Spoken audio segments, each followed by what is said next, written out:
Welcome back. What you see on your screens could be mistaken for thousands of night bulbs illuminating a path. It is not. This is a snapshot of a mammoth traffic congestion in Gurugram, the direct result of hardly 4 hours of torrential rains. The visuals alone are a grim reminder of what Gurugram, once touted as the Millennium City, has come to represent. As per district authorities, Gurugram received over 100 millimeters of rainfall in just 4 hours last evening, leading to flooded highways, widespread waterlogging and traffic snarls stretching up to 7 kilometers. Exasperated citizens took to social media to share details of what many called a nightmare. Many social media users claimed that they were stuck on the road for anywhere close to 6 hours.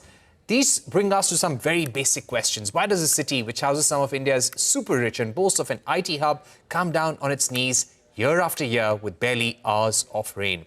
Now, joining us are two very prominent residents of Gurugram, Sohail Seth and Advaita Kala. They need no introduction. Let me go across to them straight away. Sohail Seth, your view on what's happening. You know, it's unfortunate that we have these discussions year after year, but it's sad. Why can't we take a long-term view on this situation? This flooding is not going to go anywhere. Clearly, there is a drainage problem in Gurugram. Because we have a bunch of jokers running the government. We have irresponsible people.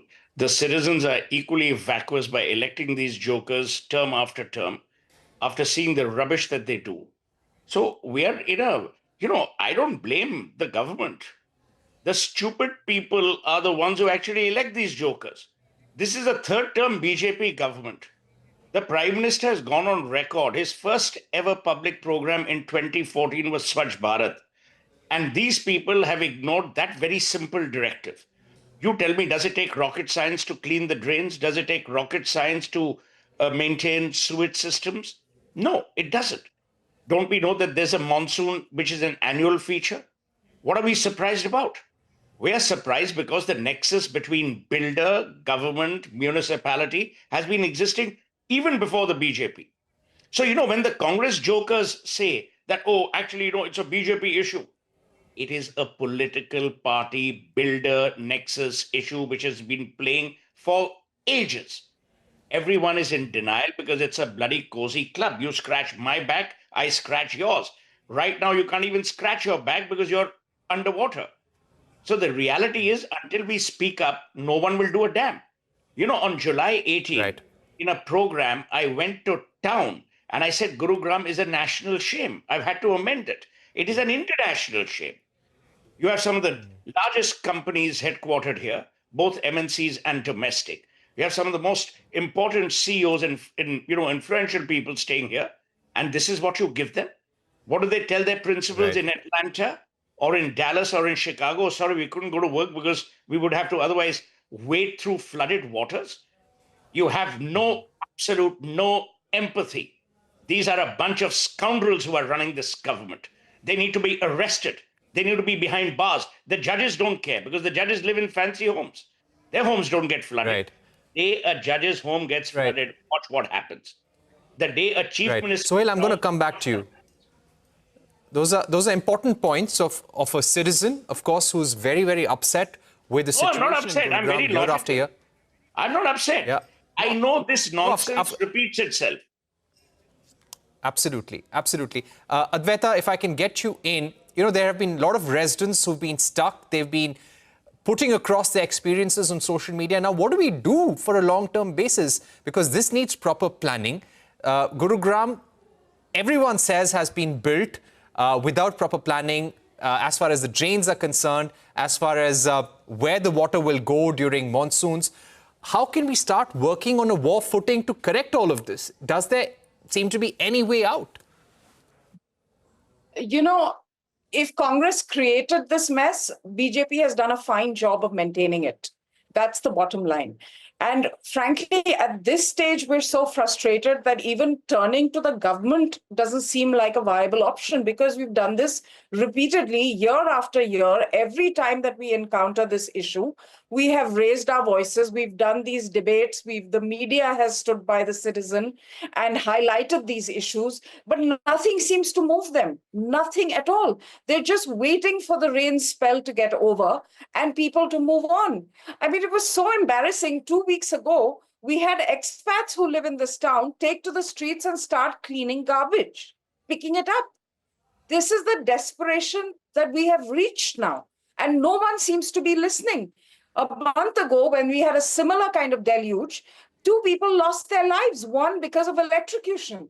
Still, there's no action. There's nothing. I mean, a month ago this happened. You would think that they would have enough common sense to plan in advance, to warn in advance, to give all their advisories in advance. None of it happened. Yesterday, I went to Delhi. I canceled a meeting and came back early because I realized it's going to start raining. Today, on the news, I found out that my area where I live is one of the three lowest lying areas of Gurugram and is expected to get flooded today. I'm finding out through the news. Where is the administration? Where is the understanding? Yesterday, you're saying 4 hours of rain. When I was heading back, it started raining heavily and it was only half an hour in. And on Golf Course Road, which is the artery of this town, which is so high profile, your water levels were till your bumper already, half an hour into the rains. So we don't even need 4 hours of rain to have this kind of situation. It's reached a point where now people are just disgusted. And I think there is a tendency in the political class of Haryana across the board wherein they don't consider Gurgaon as being part of Haryana. They think of it as Delhi plus one. And that's the way they treat it, because most of the people who live here are, a lot of them are from different parts of the country, probably have votes in different areas of the country. So these people just don't even look at us as a voting bloc, just a bunch of urban people who have access to social media and TV and who will keep quiet once the rains pass. So they're going by with this and they're getting away with it year after year after year. We're just waiting for some sort of epidemic to strike because of the stagnant water Right. and garbage. And then there'll be other excuses for that. Absolutely. Sohail, what do you think is now the way out?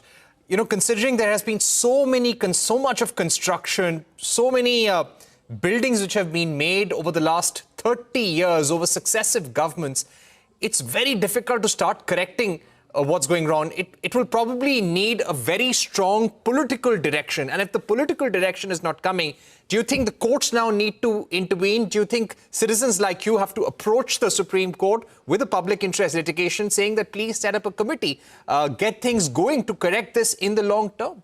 So you're a young man, Parikshit. There's an old saying, there are no statues of committees in any parks. You set up a committee, you'll kill the whole goddamn thing because they will then take refuge of the goddamn committee. I'll tell you what needs to be done.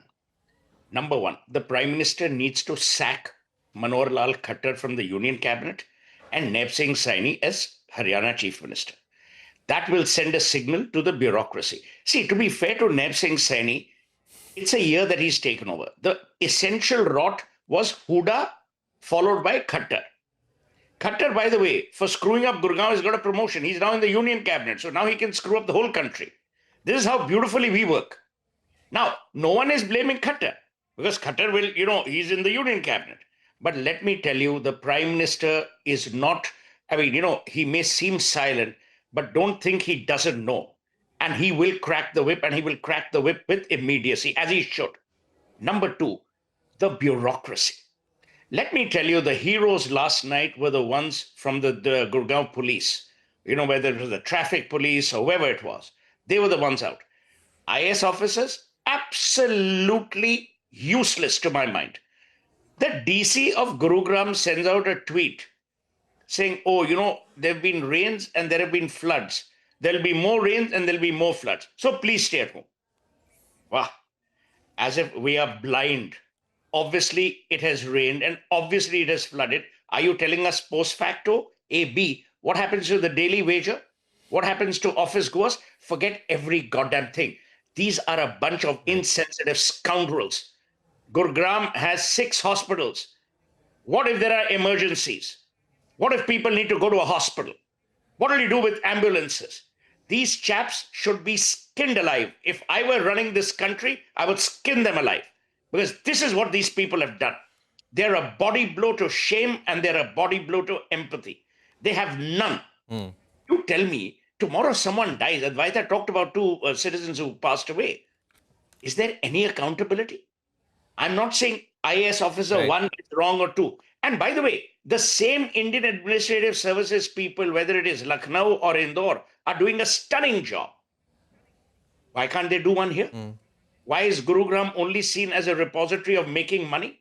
Every guy who comes to Gurugram comes as a pauper, goes away as a billionaire. I'm talking about the services. Why? Right. Who's responsible? Naib Singh Saini has not bothered to come here. He comes to Delhi, holds up in Copernicus mark in the goddamn guest house of the state. Why has he not come here? This is why. You know, Sohail, we can understand what you and Advaita are trying to say, that we now need to really sit up as citizens and take a long-term view You need to of things. crack the whip. Forget sit up. You're being polite. I'm telling you, catch them, arrest them, make demonstrable examples of these jokers. That's the only way. All right, we've run out of time, but thank you so much, Sohail, for joining us with your views, and to Advaita as well. It's definitely a terrible moment, and of course, it's quite shameful what we're seeing in Gurugram year after year. With that, it's a wrap on this edition of News Centre. More news and updates continue right here.